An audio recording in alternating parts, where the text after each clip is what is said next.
Welcome to mega 9 TV burning topic. నేను జనని. సూడాన్లో రక్తం ఏరులై పారుతోంది. రెండు వర్గాల మధ్య పోరుతో సూడాన్లో సాధారణ పౌరులు బలవుతున్నారు. సూడాన్లో అసలు సమస్య ఏంటి? ఈ దేశం ఎందుకు అంతర్యుద్ధంలో కూరుకుపోయింది? దీనికి పరిష్కారం లేదా? Let's watch this burning topic.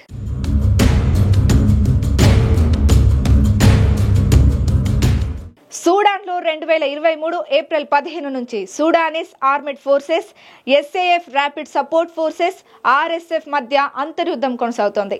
SAF నాయకుడు general Abdel Fattah al Burhan, RSF నాయకుడు జనరల్ మొహమ్మద్ హమ్దాన్ దగలు మధ్య అధికార కోసం ఈ గొడవలు మొదలయ్యాయి. 2019లో ఒమర్ అల్ బషీర్ పాలన పతనం తర్వాత 2021లో ఈ ఇద్దరూ కలిసి చేసిన తిరుగుబాటు దేశాన్ని అస్థిరతలోకి నెట్టింది. RSF ను సైన్యంలో విలీనం చేయడంపై విభేదాలు ఈ యుద్ధానికి కారణమయ్యాయి.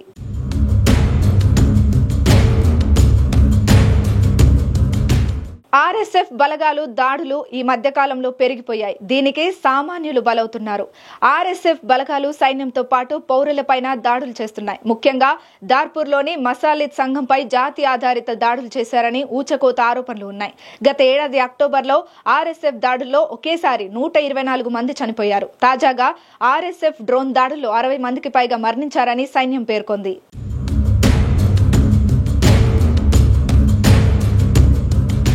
సూడాన్ యుద్ధంలో మరణాల సంఖ్యపై ఖచ్చితమైన లెక్కలు లేనప్పటికీ వివిధ నివేదికలు చూస్తే ఆందోళన కలిగిస్తున్నాయి.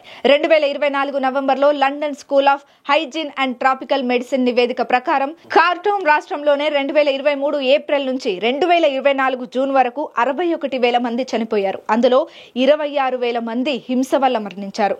లెమాండ్ నివేదిక ప్రకారం మొత్తం 150,000 మంది బాంబు దాడులు, ఊచకోతలు, ఆకలి వ్యాధుల వల్ల చనిపోయి ఉండొచ్చని తేలింది. దార్పూర్లో 2023 జూన్లో 5,000 మంది, జులైలో 10,000 మంది మరణించినట్లు లెక్కలు చెబుతున్నాయి. రెండు వర్గాల మధ్య పోరు ప్రజలను బలి తీసుకుంటోంది. సూడాన్లో కొనసాగుతున్న ఈ అంతర్యుద్ధం మానవతా సంక్షోభానికి దారితీసింది. 25 మిలియన్ల మంది అంటే దేశ జనాభాలో సగం మంది మానవతా సాయం కోసం ఎదురు చూస్తున్నారు. 10 మిలియన్ల మంది వలస వెళ్లిపోతున్నారు. 2 మిలియన్ల మంది చాడ్, ఈజిప్ట్ వంటి దేశాలకు వలస వెళ్లారు. RSF, SAF రెండు మానవతా సాయాన్ని అడ్డుకుంటున్నాయని ఆరోపణలు ఉన్నాయి. UAE RSF కు ఆయుధాలు సరఫరా చేస్తోందని, ఇరాన్ SAF కు డ్రోన్లు ఇస్తోందని నివేదికలు ఉన్నాయి.